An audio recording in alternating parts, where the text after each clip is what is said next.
melhor que existe.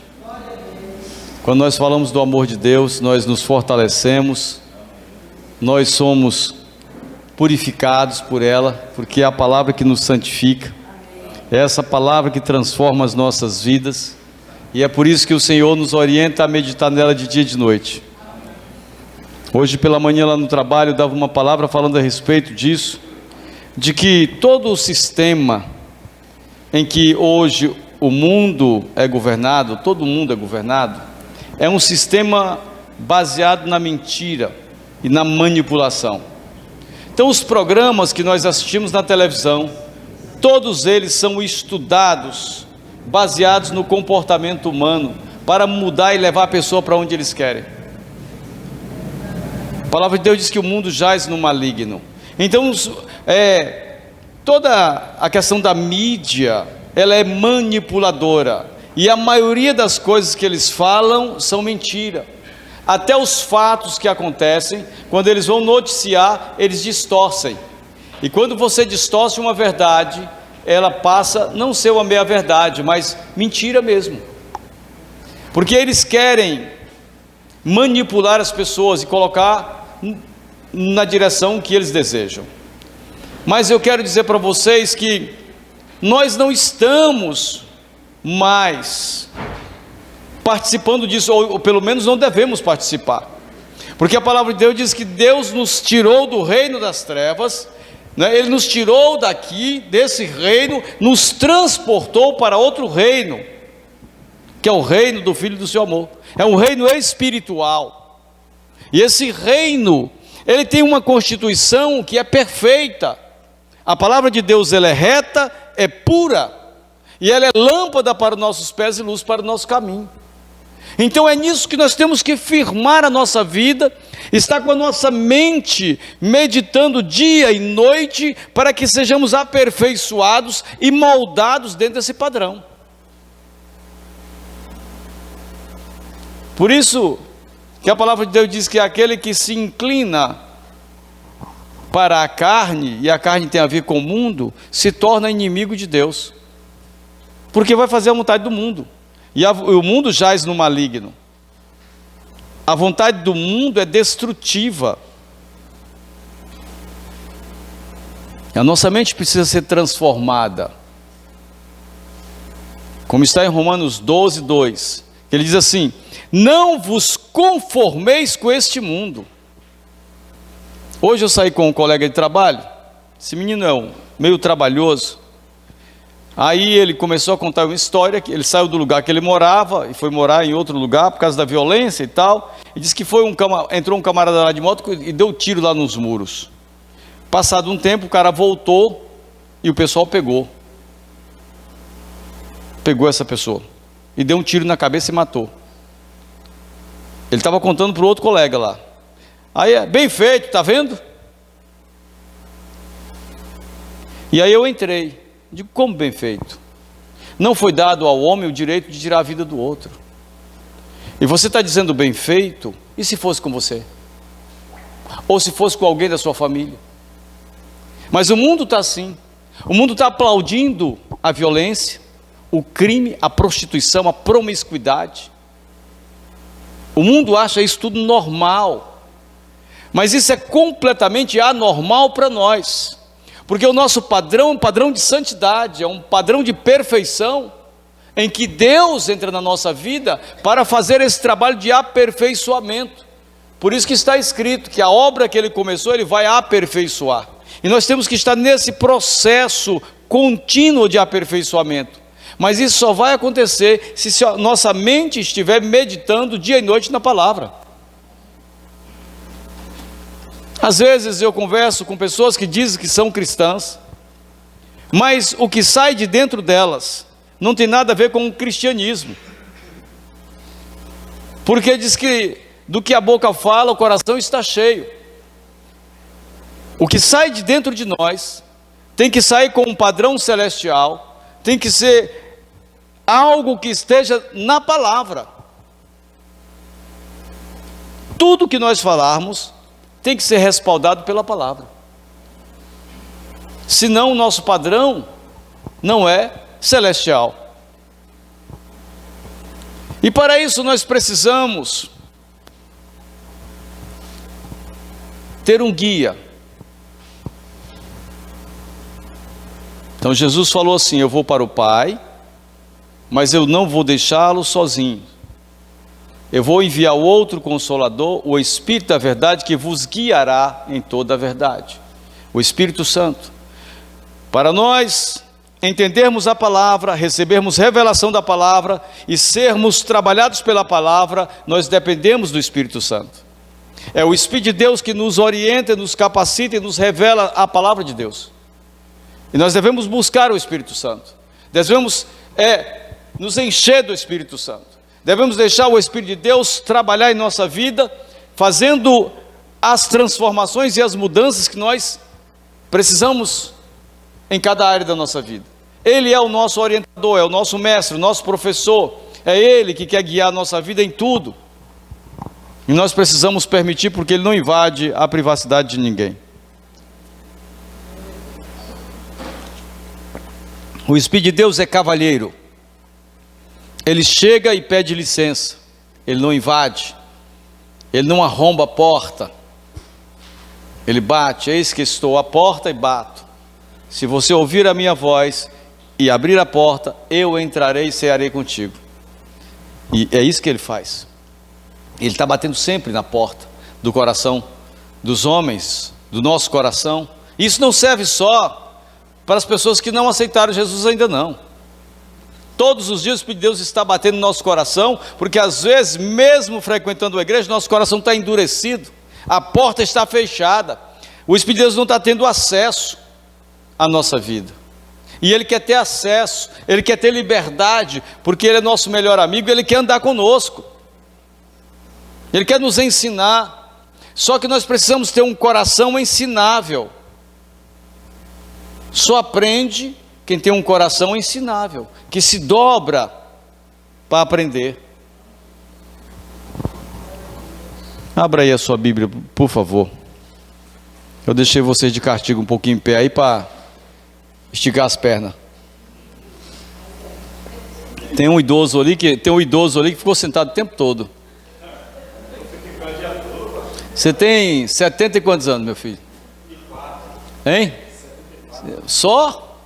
Pensei que tinha mais. Pela disposição que você está aí. Tudo bem? Graças a Deus. Quando eu chegar na sua idade, eu vou estar com vigor.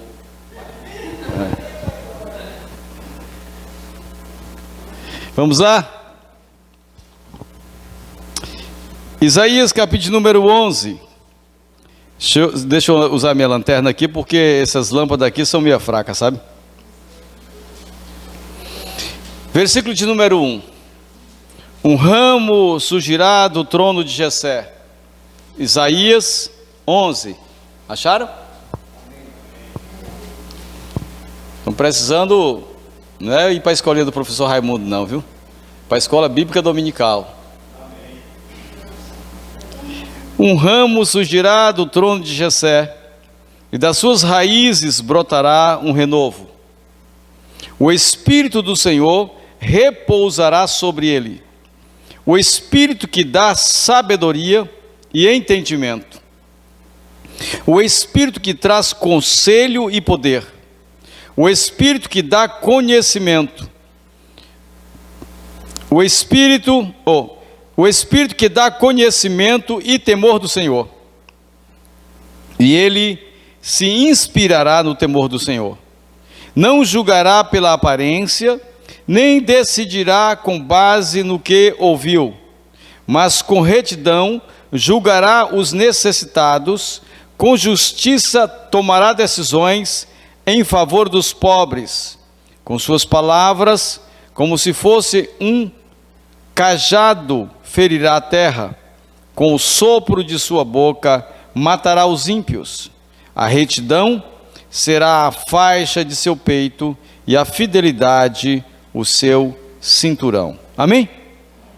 Então observe que nós já falamos sobre o Espírito Santo, e aqui, pode sentar por favor, a palavra de Deus está trazendo uma revelação 700 anos antes de Jesus vir à terra em forma humana. E ele está revelando a respeito do próprio Jesus, descendente de Davi. Diz que do tronco de Jessé virá um renovo. Jessé foi o pai de Davi. Jesus descende da linhagem de Davi. Está trazendo aqui as características da vida de Jesus no futuro, porque iria acontecer 700 anos depois. Então Jesus vem em forma humana e ele cresce ensinado nos costumes dos judeus, aprendeu o Pentateuco ou Torá, são os 5 primeiros livros da Bíblia. E Jesus, ele cresceu em sabedoria e em conhecimento, até chegar à sua idade sacerdotal, aos 30 anos. Então, quando chega à idade sacerdotal, Jesus, ele vai ao Jordão e ele é batizado por João Batista. E ao ser batizado, Jesus, ele também, nas águas, ele também é batizado no Espírito Santo. Porque como homem, ele precisava do Espírito Santo de Deus para estar sobre ele, para que ele pudesse fazer a vontade do Pai e realizar todos aqueles milagres. Para ter todo o conhecimento e sabedoria que iriam ser aplicados em seu ministério, porque o maior ministério de Jesus foi o ensino. Então, Isaías está trazendo aqui pelo próprio Espírito a revelação a respeito de Jesus, e diz que o Espírito do Senhor repousará sobre ele. Então Jesus vai às águas, é batizado e recebe o Espírito Santo, e depois o Espírito de Deus o conduz ao deserto. A palavra diz que o Espírito Santo de Deus conduziu Jesus ao deserto, e lá ele foi tentado pelo diabo. Ele jejuou 40 dias e 40 noites, e venceu a tentação ali no deserto. E depois de lá, o Espírito de Deus o conduz para uma outra região, chamada Nazaré, que era a terra em que ele tinha também uma profecia sobre ele, que ele seria chamado de Nazareno, porque ele iria habitar naquela terra. Então Jesus, cheio do Espírito, agora começa o seu ministério, e ele em tudo era conduzido, era guiado pelo Espírito Santo. Então esse Espírito que estava sobre ele, era o Espírito que dá sabedoria e entendimento. Então observe que tudo que Jesus falava era com muita sabedoria. As respostas que ele dava, impactavam as pessoas. Então ele chega e é tentado pelos fariseus. Os fariseus levam uma mulher adúltera até ele, e ele estava ali escrevendo na areia. Ele continua escrevendo, e eles dizem: Jesus, está escrito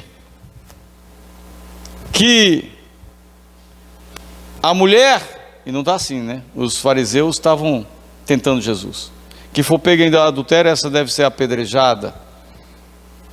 E tu o que dizes? Eles queriam apedrejar aquela mulher, eles estavam com pedras nas mãos.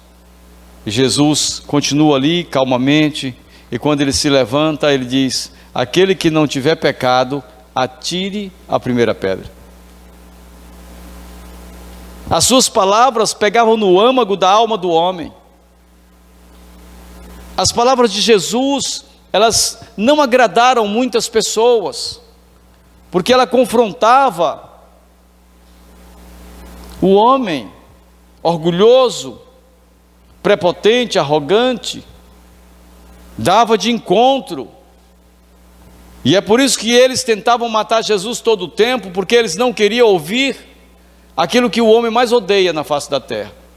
Quem sabe o que é? Eu já disse aqui. O que o homem mais odeia na face da terra? Ninguém lembra? A verdade. O ser humano odeia a verdade. Porque a verdade confronta. A verdade confronta a gente.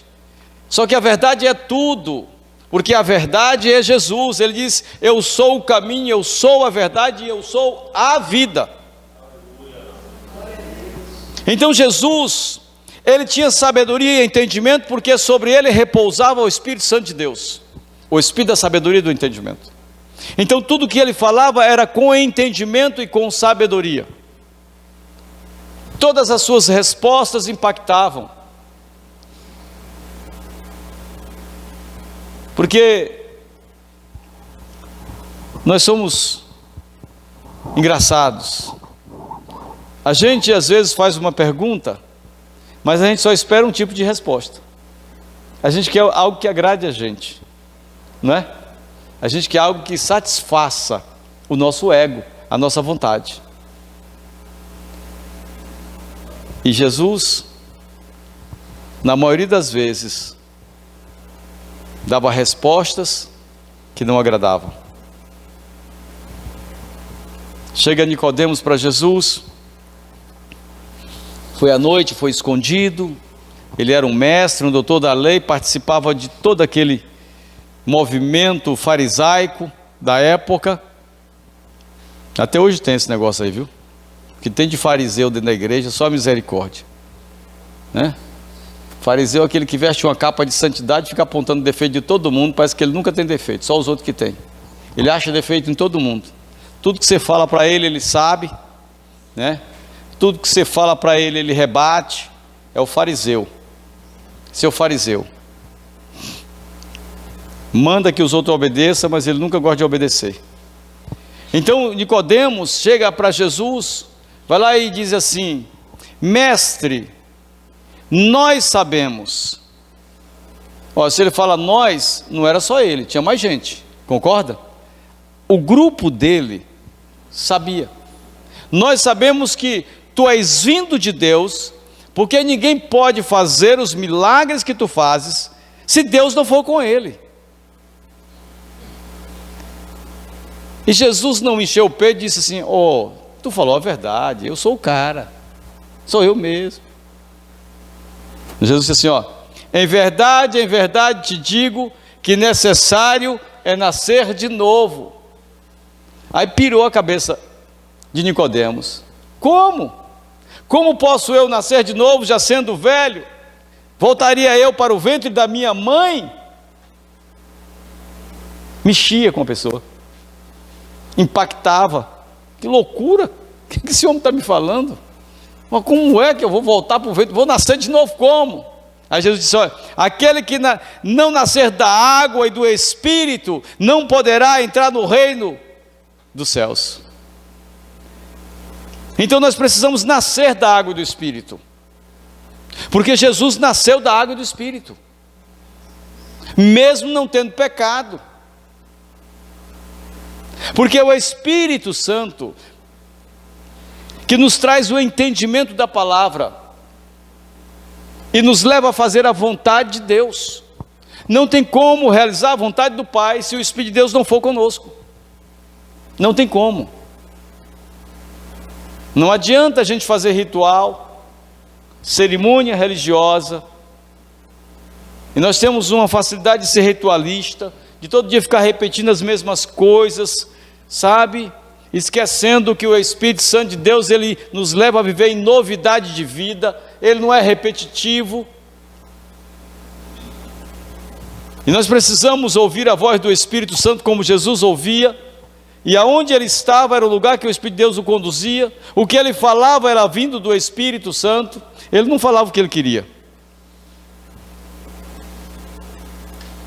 Continuando. O Espírito que traz conselho e poder. O Espírito que dá conhecimento. Entendimento é uma coisa, conhecimento é outra. Então o Espírito Santo de Deus é que faz em nós manifestar o poder de Deus. Não tem como ter poder de Deus sem o Espírito de Deus. E esse Espírito é que dá sabedoria, que dá entendimento, que dá poder. Só Ele. Não existe igreja sem o Espírito. Pode existir uma religião. Pode ser uma religião. Mas sem o Espírito, não há igreja. Porque o Espírito que nos faz entender que somos corpo de Cristo. Cada um é um membro. Nós somos membros do corpo. Estamos interligados, como diz a palavra, pelas juntas de ligamentos. Nós não somos independentes, nós não somos sós. Não existe igreja sozinha. Igreja, eu estou sozinho em casa, eu sou igreja sozinho em casa. Não existe. Porque nós somos um corpo. E o corpo não pode ser mutilado. Está um para lá, um membro para cada lugar. Não, o corpo ele tem que ser coeso, unido, não é? Para poder funcionar. Ele tem uma operacionalidade, ele tem que funcionar. Ele tem que se mover segundo a orientação do Espírito Santo e realizar a vontade de Deus. Nós somos um corpo e somos um corpo importante, que é o corpo de Jesus. E dentro do corpo nós somos um membro e somos importantes também. Cada um tem a sua função e cada um tem que operar segundo a sua função, porque o membro que não é utilizado, ele atrofia, sabia? Você pegar um dedinho desse aqui, ó, e deixar ele ser movimentado, não fazer nada com ele, ele vai atrofiar. Assim somos nós na nossa vida espiritual. Nós precisamos estar em exercício contínuo, fazendo a vontade de Deus. O Espírito que traz conselho. Irmãos, uma das coisas que deveriam ser pagas e deveria ser caro era o conselho. Mas a maioria das pessoas não gostam de se aconselhar. E a palavra de Deus diz que no meio dos conselheiros existe sabedoria. Todas as vezes que nós vamos tomar uma decisão importante ou simples, nós precisamos consultar a Deus e consultar aqueles que conhecem mais do que a gente.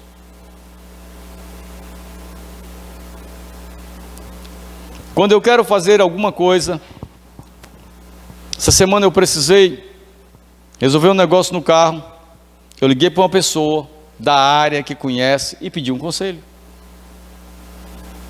Se eu entender que aquele conselho não foi suficiente, eu vou para um outro e peço outro conselho,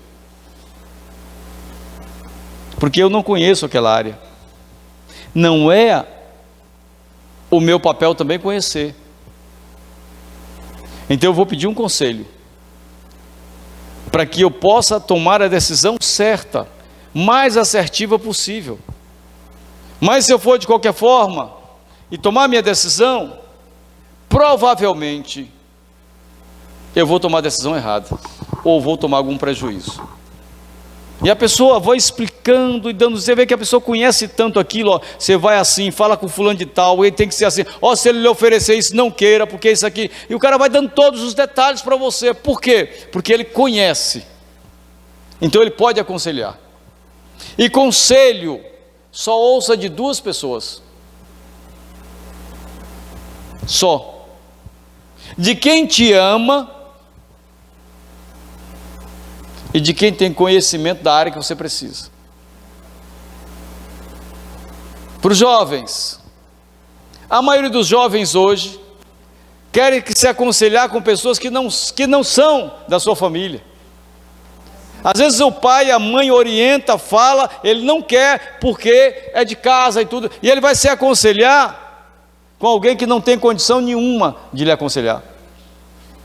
A Bíblia fala sobre um camarada chamado Reoboão, que já ouviu essa história, filho de Salomão. O cara recebe de herança um baita de um reino próspero. Salomão foi riquíssimo. O cara recebe um reino próspero, muito próspero. E aí, ele vai pedir conselhos. Queria tomar uma decisão, vai pedir conselhos. E aí vai para os anciãos, aqueles homens que ficavam em um lugar, aqueles homens cheios de sabedoria, que orientavam os mais jovens. E ele pede conselho. E os anciãos dizem assim: olha, rapaz, alivia a mão sobre esse povo. Teu pai pesou muito a mão com impostos. Alivia, o povo já está sofrendo muito. Aí ele foi para a turma dele e pediu conselho. Os caras disseram: se o dedo medindo do teu pai foi pesado, pesa mais ainda. Sabe o que aconteceu? Ele ouviu os jovens, ele dividiu o reino, ele se arrebentou todo. Se arrebentou. O reino foi dividido. Então nós precisamos deixar que esse Espírito maravilhoso nos aconselhe. O Espírito Santo de Deus é uma pessoa e Ele quer conversar conosco, interagir. Só que nós precisamos falar e também precisamos ouvir. E às vezes nós estamos tão apressados que a gente fala e não ouve, não dá tempo do Espírito de Deus falar. E aí, na nossa pressa, nós tomamos decisões no nosso achismo. Achamos que está tudo bem, então vamos tomar decisão. Ou então consultando o Google. O Google tem informações, mas não tem conselho. E tem informações boas, mas tem informações muito ruins também. Agora, o conselho é muito importante na nossa vida. E o Espírito de Deus quer que nós estejamos prontos a ouvir os seus conselhos. Amém? O Espírito que dá conhecimento e temor do Senhor. A palavra de Deus diz que o temor do Senhor é o princípio da sabedoria.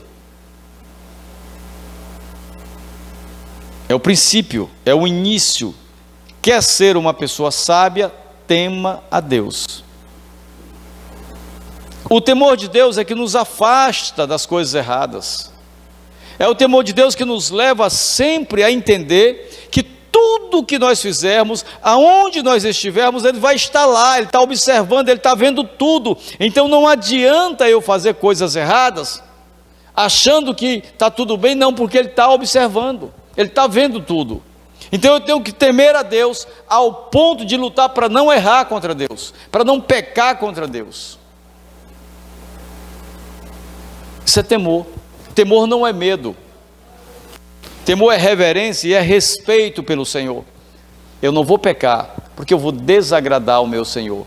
E claro, eu vou sofrer as consequências do meu pecado. O pecado traz consequências graves, porque a palavra de Deus diz que o salário do pecado é a morte. O salário do pecado é a morte. Mas o dom gratuito de Deus é o quê? A vida eterna. Esse é o dom gratuito. E é isso que Ele tem para nós. Está dando para entender aí? Então vamos continuar. E ele se inspirará no temor do Senhor. Terá essa inspiração de sempre temer a Deus. Você sabe de quem está falando isso aqui? De Jesus. Jesus tinha temor do Pai. E nunca pecou, mas tinha temor do Pai. Tudo que ele fazia era para agradar o Pai. Ao ponto dele chegar no Getsêmani, ali naquela guerra terrível, porque ele sabia que ia para a cruz, e ele ora e diz: Pai, se possível, passa de mim este cálice, todavia seja feita a tua vontade. Jesus sofreu uma pressão emocional tão grande, que ele suou sangue, transpirou sangue, lá no Getsêmani. Mas ele disse: todavia seja feita a tua vontade. E ele deu o passo, foi para a cruz e morreu em nosso lugar, para nos salvar. Amém?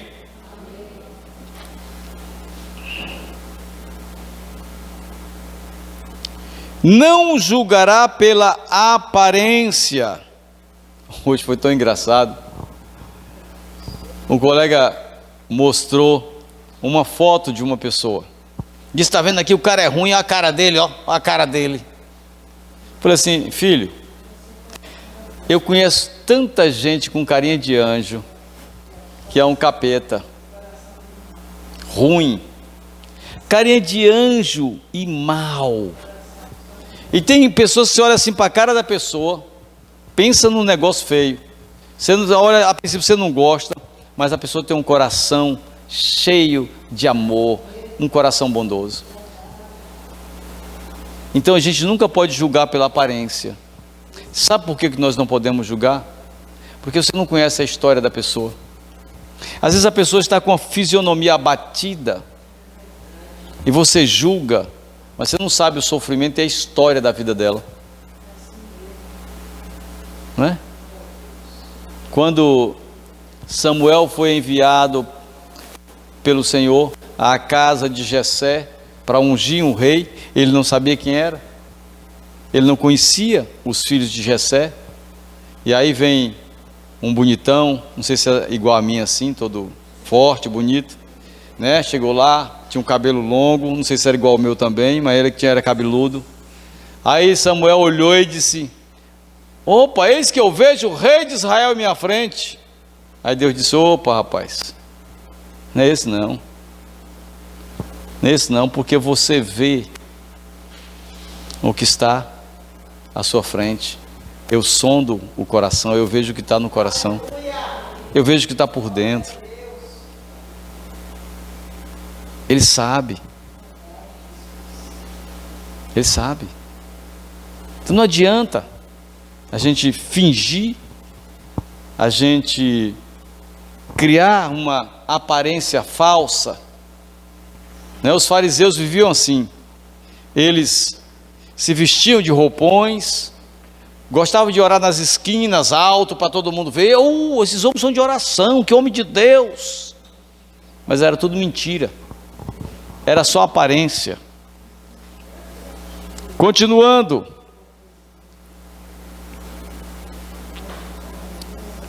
nem decidirá com base no que ouviu,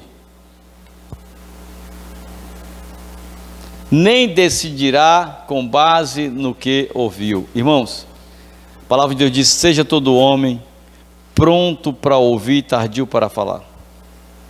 Olha o que nós ouvimos, tanta mentira.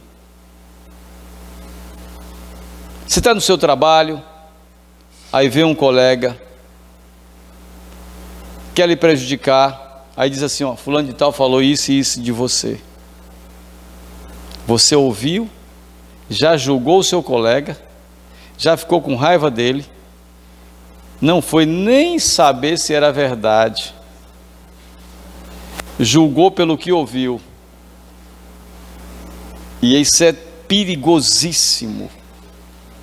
Tenha cuidado com o que você ouve, né? A pessoa fala mal de alguém, a gente nem sabe se é verdade, fica com raiva da pessoa lá. O cara fez isso com o outro, você fica com ódio do cara sem saber se aquilo é verdade. Porque palavras, a língua, melhor dizendo, é uma peçonha mortal, é uma arma terrível. E é por isso que a gente tem que ter cuidado com o que ouve, para não julgar pelo que ouviu. E se você ouviu alguma coisa de alguém, vá ouvir o outro lado, não ouça um lado só. Um juiz, quando vai julgar alguma coisa, ele bota as duas pessoas, ouve um lado e ouve o outro, para poder fazer o julgamento. Ele não ouve um lado só. Amém? Já vamos, antes da meia-noite a gente encerra. Aqui só tem jovem, então está tranquilo. Mas com retidão julgará os necessitados, com justiça tomará decisões em favor dos pobres.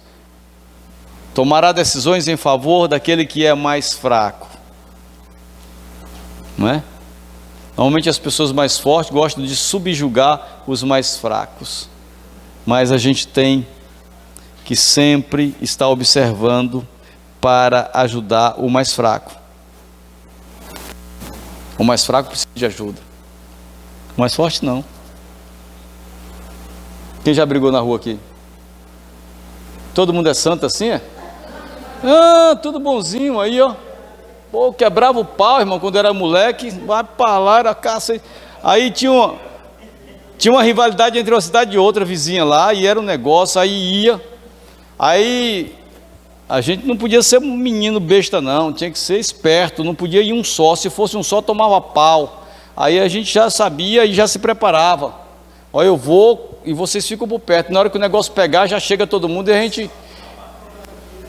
Porque um só era fraco, irmão, tinha que andar com outros, com a turma, senão tomava porrada, né? E é assim. Só que aí a gente precisa ajudar o mais fraco. A pessoa tem uma necessidade, a pessoa tem uma dificuldade, né? E a gente precisa ajudar. A palavra de Deus diz que Jesus pregava o evangelho para os pobres. Jesus disse assim: não precisam de médico aqueles que estão sãos, mas os doentes. Esses é que precisam de nossa ajuda. Nós precisamos estar sempre observando isso. Foi isso que Jesus veio fazer. E ele fez isso porque ele foi cheio do Espírito. Ele fez isso porque ele se sujeitou ao Espírito Santo. E nós precisamos nos sujeitar ao Espírito Santo, fazer a vontade do Senhor. Em nome de Jesus. Parar para ouvir a voz do Espírito. Dedicar mais tempo a sós com o Espírito Santo. Porque só assim nós vamos fazer a vontade do Pai. Só assim, não tem outra forma. Não tem outro jeito. É dedicando tempo a Ele. É nos relacionando com Ele. É ouvindo a sua voz. Amém? Que Deus seja louvado. Assim como Jesus foi cheio do Espírito, nós como igreja devemos ser. Observe que quando Jesus morreu e ressuscitou, ele aparece aos seus discípulos e fala que não iria deixá-los órfãos, que ele iria enviar a promessa do Pai. Está lá em Joel 2:25, a promessa do Espírito. E aí Jesus vai para os céus e os discípulos ficam esperando, ficam orando em oração.